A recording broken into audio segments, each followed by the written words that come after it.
Here's Jack Musa on the breakaway, looking for two, he's got it! Jack Musa across to O'Hara, he scores! That's a program record for point streak! Here's Santos Mills on the doorstep, they score!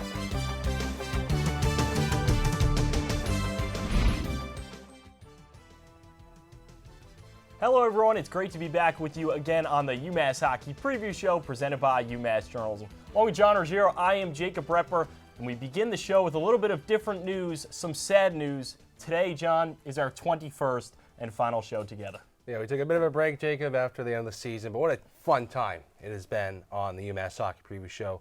We started almost 7 months ago, and I think we've done a pretty good job. Like you said, 21 shows, a couple on Zoom over winter break, a couple of behind-the-scenes exclusives, and now most recently a live show from TD Garden. I think we've done it all, Jacob. I think we have. It won't be all sniffles and tears, though. Don't worry. We'll talk about, like you alluded to, that final 60 minutes of UMass's season versus Merrimack, and even sit down with UMass Hockey's latest insider in just a little bit. But, John, again, what a season it was for the Minutemen, but not how they wanted to end in TD. Yeah, it was full of ups and downs, bumps and bruises, Jacob, but it all came down to that semifinal game at TD Garden versus Merrimack. Unfortunately for the Minutemen, they did lose 2-0 against the Warriors, who just seemed to become the number one seed at TD Garden. They took down Providence, and they took down UMass, and then they took down UConn, and what a job by them. A couple of goals they scored, but it cannot be stated enough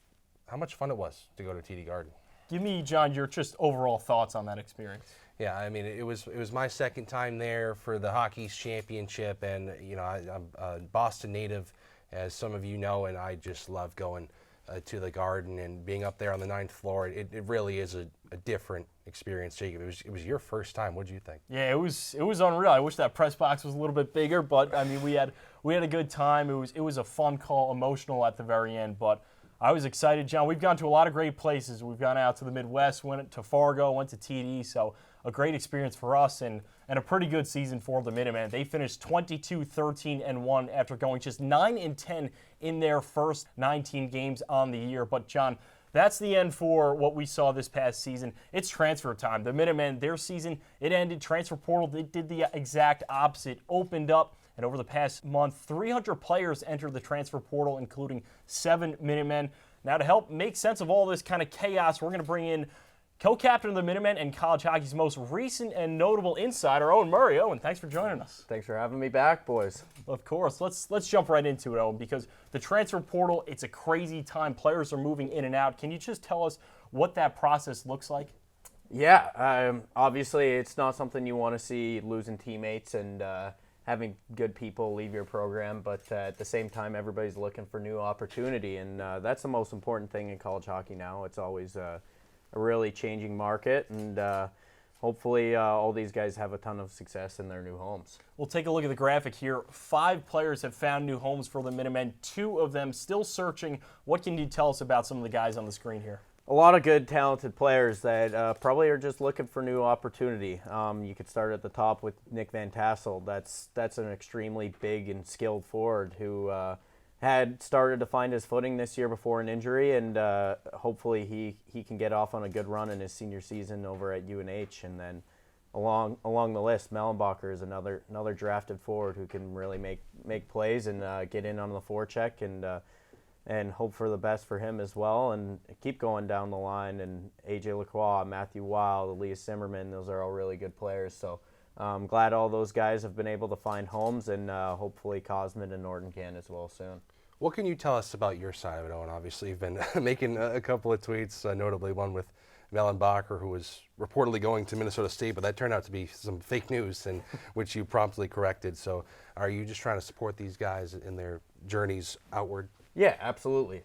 These are still a bunch of my best friends. I've loved having them as teammates. So now it's just kind of getting to reflect on what they did here, but also being able to kind of announce where they go to next. So that's been a lot of fun for me, as well as a lot of other college hockey players that been able to release to the world where they're headed in the transfer portal. Let's talk a little bit now about some of the guys that are leaving not because of the transfer portal. Most notably, your goaltender, Michael Robel, goes out to the Utah Mammoth in the AHL, and he's had himself a pretty good past couple of games.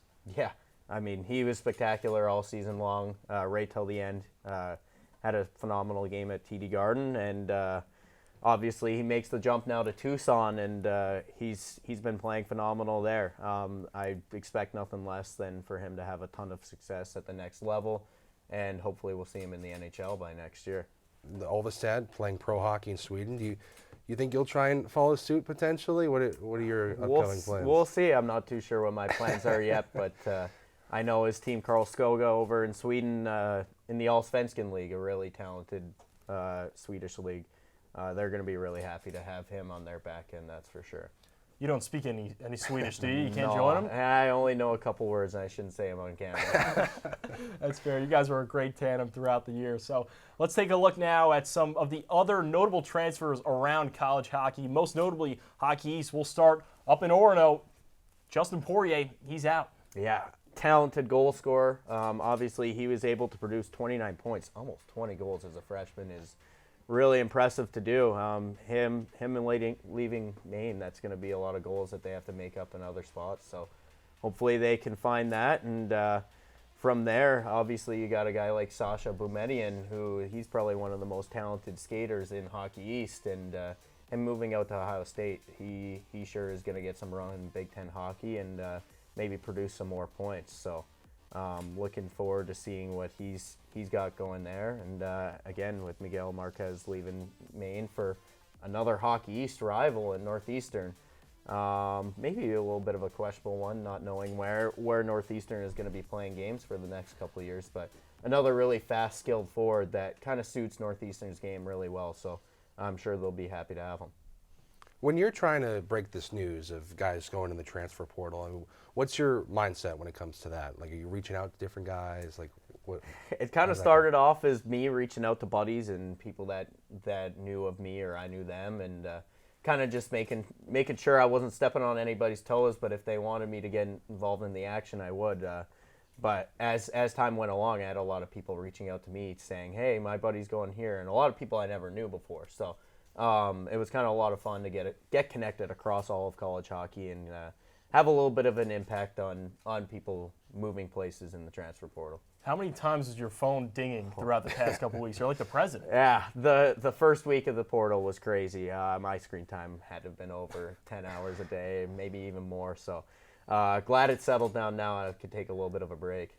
Let's talk about now, Owen, some guys that you probably haven't seen a ton of over the past season. Two guys UMass are getting in the transfer portal. It starts with John McNellis out of Boston University, and then Gavin Cornforth coming over from Boston College, played a little bit in junior hockey after 18 games played on Chestnut Hill. Any thoughts on how these guys are going to impact the team as young players? Yeah, I always think it's good to get a young transfer in here or there, maybe after a freshman season that they just didn't quite get their footing in. But obviously, these are two talented players that are going to add a ton of depth to this forward lineup for UMass next year that does have a lot of incoming freshmen that can also play. So everything's going to benefit the guys that are already coming back, and these guys should give a good little taste of fresh blood in the locker room.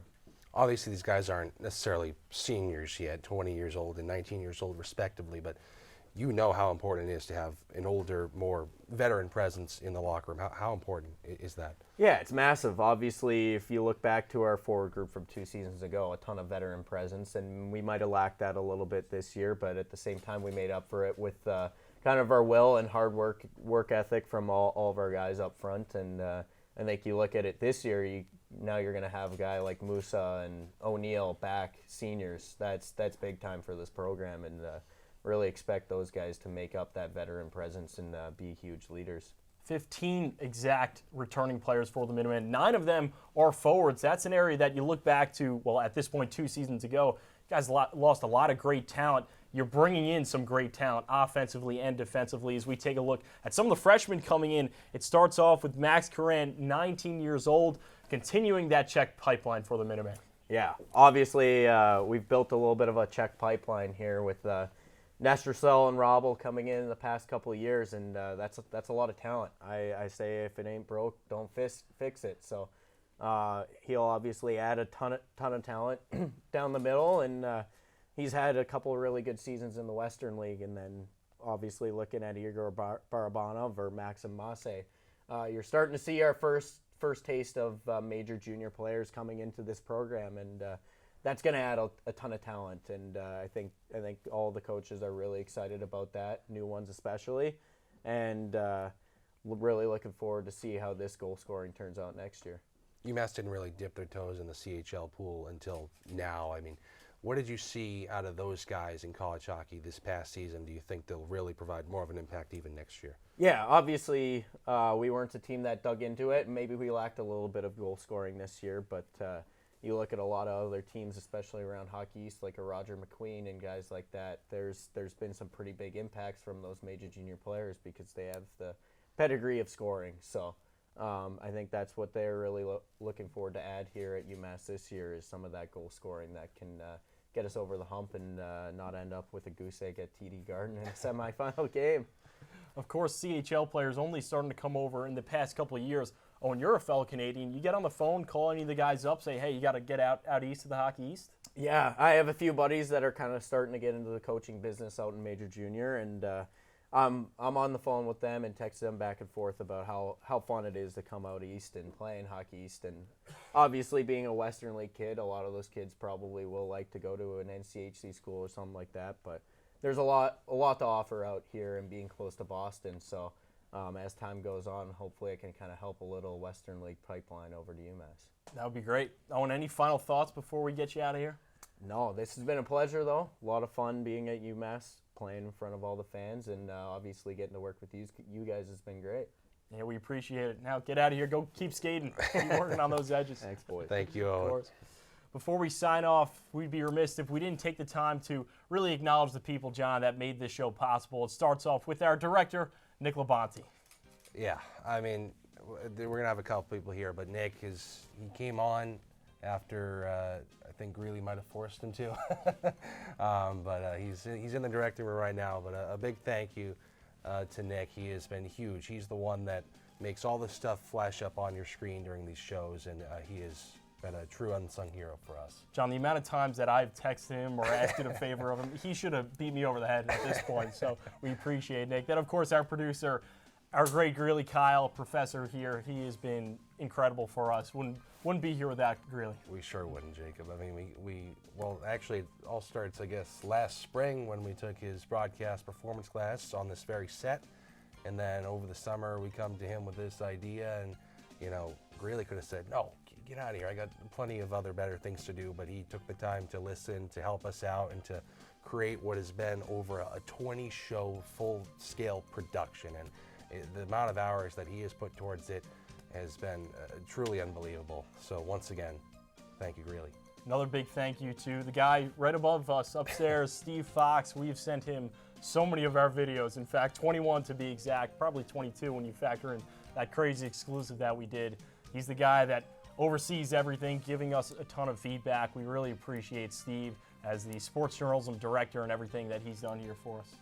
Yeah, I mean, he's sort of had the final say in what goes on with our previous shows, whether to post it or not, and he has been truly a person that we look to for guidance and that experience, and his time has been invaluable as well. But also, Jacob, our production assistants, we can't forget about them. Zeke Altman, Cam Neary, Chris Hereford, Dylan Shalom, Miles Donato, Jonathan Charlier, and Andrew Samaha, all of which have helped out here and there, some more than others, but still, I mean, the amount of time that so many people have put into this is genuinely crazy to think about. Your final thoughts, my friend? Well, I mean, it's been such a fun ride. I mean, we've had so many people helping us, but we've put in a ton of hours into this as well. I cannot thank everyone enough. We've had over 3,500 listeners viewers across over the 20+ shows, and it's been a great experience, developing our voices here on set, and couldn't have done it without you, my friend, and everyone else. So thank you for watching. Jacob.